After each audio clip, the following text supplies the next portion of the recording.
কথা ছিল না, কিন্তু যিনি যার ব্যাপারে খোরশেদ আলমের ব্যাপারে দুদকে এখনো তদন্ত চলছে, দুর্নীতির তদন্ত চলছে, যে এস আলম বাংলাদেশ ব্যাংকের যে রেমিটেন্স পাচারের সাথে জড়িত, বাংলাদেশ ব্যাংকের রিজার্ভ চুরির সাথে এই খোরশেদ আলম জড়িত, এবং এই যে খোরশেদ আলমের ব্যাপারে নারী কেলেঙ্কারি জড়িত ব্যাংকের স্টাফ, নারী কেলেঙ্কারি তদন্ত চলছে, নারী কেলেঙ্কারির সাথে জড়িত।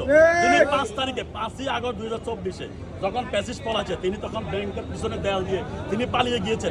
এরকম একটা যেই স্বৈরাচারকে পতন করে আপনার সরকার প্রতিষ্ঠিত হয়েছে, সেরকম একটা স্বৈরাচারকে আপনারা তাও ইসলাম ব্যাংকের মধ্যে একটা ব্যাংকে প্রবেশ করেছেন। এটাকে আমরা মনে করি এটা একটা দুর্বিসন্ধি নয়। আপনার ব্যক্তিগত ইগোকে পরিত্যক্ত করার জন্য আপনি বাংলাদেশে বহু প্রতিষ্ঠান আছে, সেটাকে বেছে নেন। একটা দলকে সাহায্য করার জন্য বহু কিছু আছে, করতে পারেন, কিন্তু আপনি একটা গ্রাহক দ্বারা, এখানে কি সব গ্রাহককে জামাত শিবিরে জড়িত, সব গ্রাহক ইসলাম দলে জড়িত?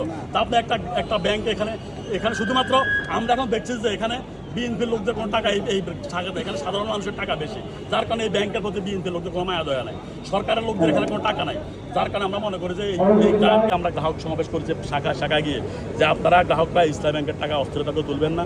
আমরা আপনাদের আমানত দায়িত্ব নিয়েছি, শুধুমাত্র ইসলাম ব্যাংকটা কোনো রকমের টিকে আছে ইসলামের নিয়ন্ত্রিত ব্যাংকগুলোর মধ্যে। সরকার এতগুলো ব্যাংক ইসলাম বেদখল করেছে, সেগুলো দিয়ে তাদের কোনো হস্তক্ষেপ নেই। সেগুলো রক্ষার জন্য একটা 5 ব্যাংক মিলে একটা সম্মিলিত ইসলাম ব্যাংক করছে, 5 শাখা মিলে, সেখানে আজকে 3-4 মাসে একজন এমডিও নিয়োগ দিতে পারে নাই।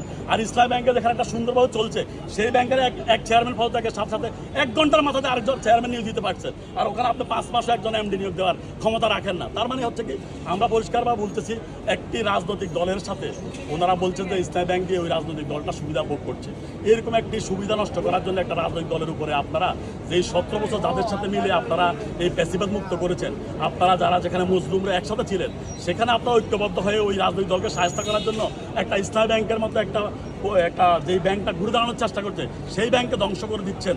এই আপনার এই প্রতিহিংসাকে লাঘব করার জন্য আমরা আজকে মূলত এখানে একত্রিত। আজকে এখানে বাংলাদেশে কত ভালো ভালো অর্থনীতিবিদ আছে, সাবেক ব্যাংকার আছে, যারা বিভিন্ন ব্যাংকগুলোতে ভালো করেছে, তাদেরকে নিয়োগ দিতে আমাদের কোনো